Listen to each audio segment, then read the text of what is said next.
Hello guys, today we will talk about how to fix or how to solve the problem of keeps logging on the application of Discord. Here we click on settings. Here you can click on apps, default apps, app settings.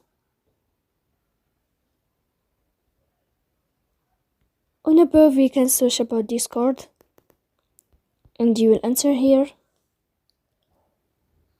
Then you can click on first stop and you can click OK. After that you'll enter to storage. Here you can click clear cache. Don't click clear data because that can cause the errors that can delete your account.